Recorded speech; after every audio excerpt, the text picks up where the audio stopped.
अध्याय 5 खनिज एवं शैल। पृथ्वी विभिन्न तत्वों से बनी है। इसकी बाहरी परत पर ये तत्व ठोस रूप में और आंतरिक परत में ये गहरे व गर्म पिघली हुई अवस्था में पाए जाते हैं। पृथ्वी के संपूर्ण प्रपटी का लगभग 98% भाग 8 तत्वों ऑक्सीजन, सिलिकॉन, एल्यूमिनियम, लोहा, कैल्शियम, सोडियम, पोटेशियम, मैग्नीशियम से बना है। किससे बना है? इनसे बना तथा शेष भाग titanium, hydrogen, phosphorus, manganese, sulphur, carbon, nickel एवं अन्य पदार्थों से बना। तो ये तत्व है, इनसे मिलकर बना है। ठीक है, तो प्रपटी के प्रमुख तत्व कौन कौन से? सबसे पहले ऑक्सीजन है, लगभग आधा है। ठीक है, 46% है। सिलिकॉन 27 है, एल्यूमिनियम 8%, लोहा 5%, कैल्शियम 3.63, सोडियम 2.83, पोटेशियम 2.559, मैग्नीशियम 2% और अन्य 1.141। भूप्रपटी पर पाए जाने वाले तत्व प्राय अलग अलग नहीं मिलते, बल्कि सामान्यतः ये दूसरे तत्वों के साथ मिलते हैं। ठीक है, दूसरे तत्वों के साथ मिलकर विभिन्न पदार्थों का निर्माण करते हैं। इन पदार्थों को खनिजों का नाम दिया गया है। यद्यपि स्थल मंडल का निर्माण करने वाले तत्वों की संख्या अत्यंत कम है, लेकिन आपस में उनका संयोजन विभिन्न तरीकों से होता है, जिससे खनिजों की अनेक किस्में बनती हैं। भूप्रपटी पर कम से कम 2000 प्रकार के खनिजों को पहचाना गया है, उनको नाम दिया गया है, लेकिन इनमें से सामान्यतः उपलब्ध लगभग सभी पदार्थ छह प्रमुख खनिज समूहों के से संबंधित होते हैं, जिनको शैलों का निर्माण करने वाले प्रमुख खनिज माना गया है। पृथ्वी के आंतरिक भाग में पाया जाने वाला मैग्मा ही सभी खनिजों का मूल स्रोत है। इस मैग्मा के ठंडे होने पर खनिजों के क्रिस्टल बनने लगते हैं, और इस प्रक्रिया में जैसे जैसे मैग्मा ठंडा होकर ठोस शैल बनता है, खनिजों की क्रमबद्ध श्रृंखला का निर्माण होने लगता है। कोयला, पेट्रोलियम में प्राकृतिक गैस जैसे खनिज कार्बनिक पदार्थ है तथा ये क्रमशः ठोस, तरल व गैस के रूप में पाए जाते हैं। कुछ प्रमुख खनिज उनकी विशेषताएं। फेल्ड्स्पर, सिलिकॉन तथा ऑक्सीजन सभी फेल्ड्स्परों में उपस्थित होते हैं, जबकि सोडियम, पोटेशियम, कैल्शियम, एल्यूमिनियम आदि तत्व भिन्न भिन्न फेल्ड्स्पर में शामिल है। पृथ्वी की प्रपटी का आधा भाग फेल्ड्स्पार से बना है। इसका रंग हल्का क्रीम से हल्का गुलाबी तक होता है। चीनी मिट्टी के बर्तन तथा कांच बनाने में इसका उपयोग होता है। क्वार्ट्ज, ये रेत तथा ग्रेनाइट का प्रमुख घटक है। इसमें सिलिका होता है। यह कठोर खनिज है तथा पानी में सर्वथा अघुलनशील होता है। क्वार्ट्ज यह श्वेत या रंगहीन होता है तथा इसका उपयोग रेडियो और रडार में होता है। किसका? क्वार्ट्ज का रेडियो और रडार में होता है और जल में अघुलनशील होता है। यह ग्रेनाइट का एक महत्वपूर्ण घटक किसका बना होता है? ग्रेनाइट का बना होता है क्वार्ट्ज। ठीक है, pyroxene, calcium, aluminium, magnesium, iron तथा सिलिका इसमें शामिल है पायरोक्सिन में। ठीक है, और पृथ्वी की भूप्रपटी का लगभग 10% हिस्सा पायरोक्सिन बना। जो भूप्रपटी है उसका 10% हिस्सा है वो किससे बना है? पायरोक्सिन से बना है। सामान्यतः ये उल्का पिंडों में पाया जाता है। ये जो होता है वो किसमें पाया जाता है? उल्का पिंडों में पाया जाता है। इसका रंग हरा और काला होता है। रंग कैसा होता है? हरा काला। एम्फीबॉल के प्रमुख तत्व एल्यूमिनियम, कैल्शियम, सिलिका, लो, मैग्नीशियम है। इनसे भूपृष्ठ का 7% भाग निर्मित है। ये हरे और काले रंग का होता है तथा इसका उपयोग एस्बेस्टस के उद्योग में होता है। हॉर्नब्लेंड भी एम्फीबॉल का एक प्रकार है। माइका, इसमें पोटेशियम, एल्यूमिनियम, मैग्नीशियम, लोह, सिलिका आदि तत्व निहित होते हैं। पृथ्वी की प्रपटी में इसका 4% अंश होता है। ये सामान्यतः आग्नेय और रूपांतरित शैलों में पाए जाते हैं। विद्युत उपकरणों में इनका उपयोग होता है। ओलिविन, मैग्नीशियम, लोह, सिलिका ओलिविन के प्रमुख तत्व है। इनका उपयोग आभूषणों में होता है। ये सामान्यतः हरे रंग के क्रिस्टल होते हैं जो प्राय बेसाल्टिक शैलों में पाए जाते हैं। इन प्रमुख खनिजों के अतिरिक्त शैलों में chlorite, calcite, magnesite, hematite, bauxite तथा बेराइट जैसे अन्य खनिज भी प्रचुर मात्रा में उपस्थित होते हैं। धात्विक खनिज, इसमें धातु तत्व होते तथा इनको 3 प्रकारों में विभाजित किया जाता है। पहला बहुमूल्य धातु, स्वर्ण, चांदी, प्लेटिनम आदि। दूसरा लोह धातु, लोह एवं स्टील के निर्माण के लिए लोहे में मिला जाने वाली अन्य धातुएं। अलोहिक धातु, इसमें ताम्र, सीसा, जिंक, टिन, एल्यूमिनियम आदि धातु शामिल होती है। अधात्विक खनिज, इसमें धातु के अंश उपस्थित नहीं होते हैं। गंधक, फॉस्फेट तथा नाइट्रेट अधात्विक खनिज है। सीमेंट अधात्विक खनिजों का मिश्रण है। शैल है। पृथ्वी की प्रॉपर्टी ये नेक्स्ट पढ़ेंगे हम। पहले देख लेते हैं कि सारणी वाला। ठीक है, इस प्रकार खनिज एक ऐसा प्राकृतिक कार्बनिक अकार्बनिक तत्व है जिसमें क्रमबद्ध परमाणविक संरचना, निश्चित रासायनिक संगठन तथा भौतिक गुणधर्म होते हैं। खनिज का निर्माण दो या दो से अधिक तत्वों से मिलकर होता है, लेकिन कभी कभी सल्फर, तांबा, चांदी, स्वर्ण, ग्रेफाइट जैसे एक तत्वीय खनिज भी पाए जाते हैं। ठीक है। ये भौतिक विशेषताओं और स्वभाव के आधार पर कुछ प्रमुख खनिजों की संक्षिप्त जानकारी यहाँ दी गई है। भौतिक विशेषताएं। क्रिस्टल का बाहरी रूप अणुओं की आंतरिक व्यवस्था द्वारा तय होती है। घनाकार, अष्टभुजाकार, चतुर्भुजाकार, प्रिज्म आदि। दूसरा, विदलन। सापेक्षिक रूप से समतल सतह बनाने के लिए निश्चित दिशा में टूटने की प्रवृत्ति अणुओं की आंतरिक व्यवस्था का परिणाम। एक या कई दिशा में एक दूसरे से कोई भी कोण बनाकर टूट सकते हैं। विभंजन। अणुओं की आंतरिक व्यवस्था इतनी जटिल होती है कि अणुओं का कोई तल नहीं होता है। क्रिस्टल विदलन तल के अनुसार नहीं बल्कि अनियमित रूप से टूटता है। चमक।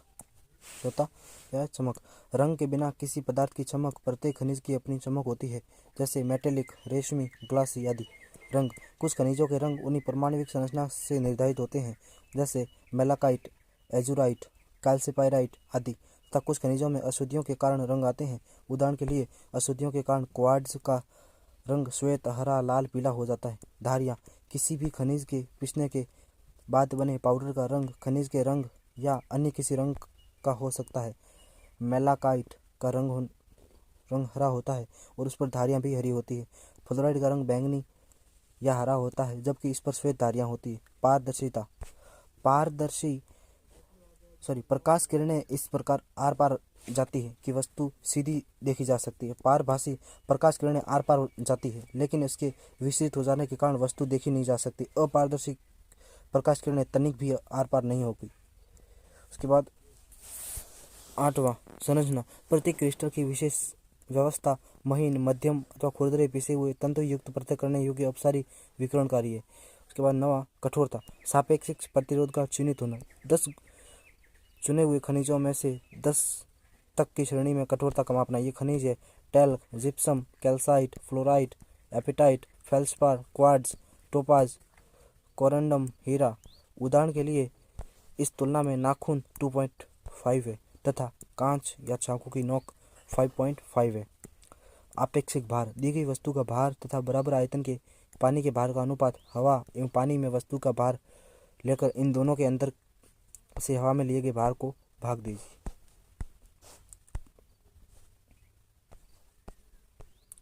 और बढ़ते हैं शैलें। पृथ्वी की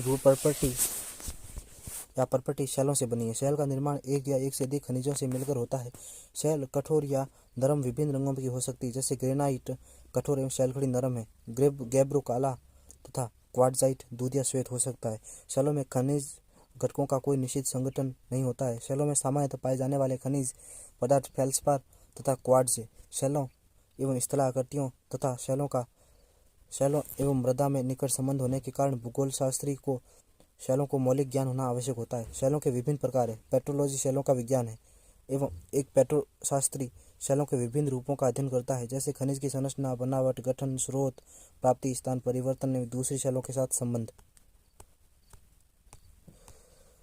जिनको उनकी निर्माण पद्धति के आधार पर 3 समूहों में विभाजित किया गया है। पहला, आग्नेय शैल, मैग्मा तथा लावा से घनीभूत। दूसरी, अवसादी शैल, बहिर्जनित प्रक्रियाओं के द्वारा शैलों के अंशों के निक्षेपण का परिणाम तथा तीसरा, कायांतरित शैल, उपस्थित शैलों में पुनर्क्रिस्टलीकरण की प्रक्रिया से निर्मित।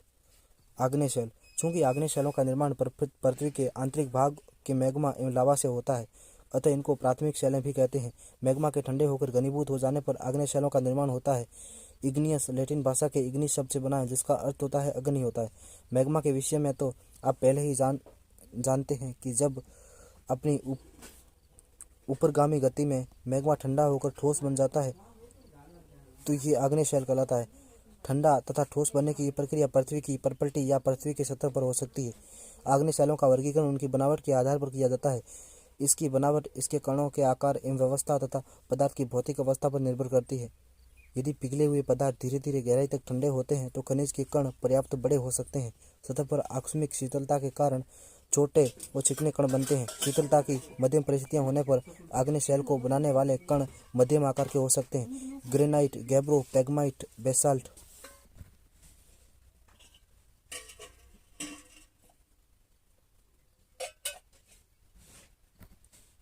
बेसाल्ट, ज्वालामुखी, ब्रेशिया और टफ आग्नेय शैलों के कुछ उदाहरण हैं। अवसादी शैल।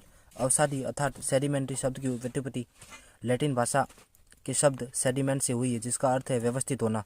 पृथ्वी की सतह की शैलें आग्नेय अवसादी कायांतरित अपक्षयकारी कारकों के प्रति अनावृत होती है, जो विभिन्न आकार के विखंडों में विभाजित होती है। ऐसे उपखंडों का विभिन्न बहिर्जनित कारकों के द्वारा संवहन व निक्षेप होता है।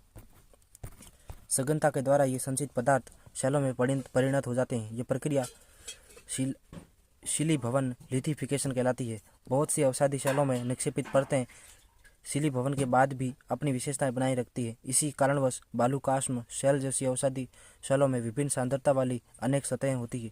निर्माण पद्धति के आधार पर अवसादी शैलों का वर्गीकरण 3 प्रमुख समूहों में किया गया है।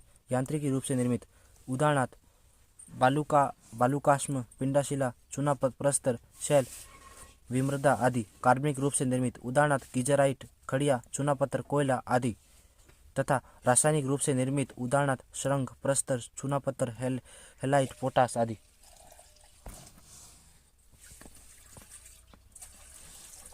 कायांतरित शैल। कायांतरित का अर्थ होता है स्वरूप में परिवर्तन। दाब, आयतन एवं तापमान में परिवर्तन की प्रक्रिया के फलस्वरूप इन शैलों का निर्माण होता है। ये शैलें दाब, आयतन तथा तापमान पीवीटी में परिवर्तन के कारण निर्मित होती है। जब विवर्तनिक प्रक्रिया के कारण शैलें निचले स्तर की और बबलपूर्वक खिसक जाती है, या भूपृष्ठ से उड़ता हुआ पिघला हुआ मैग्मा भूपृष्ठीय शैलों के संपर्क में आता है, या जब ऊपरी शैलों के कारण निचली मैदान शैलों पर अत्यधिक दाब बढ़ता है, तब कायांतरण होता है। कायांतरण वह प्रक्रिया है जिसमें समेकित शैलों में पुनः क्रिस्टलीकरण होता है तथा वास्तविक शैलों में पदार्थ पुनः संगठित हो जाते हैं। बिना किसी विशेष रासायनिक परिवर्तनों के टूटने एवं पिसने के कारण वास्तविक शैलों में यांत्रिकी व्यवधान एवं उनका पुनः संगठित होना गतिशील कायांतरित कहलाता है। ऊष्मीय कायांतरण के कारण शैलों के पदार्थों में रासायनिक परिवर्तन एवं पुनः क्रिस्टलीकरण होता है। ऊष्मीय कायांतरण के 2 प्रकार होते हैं, संपर्क कायांतरण एवं प्रादेशिक कायांतरण।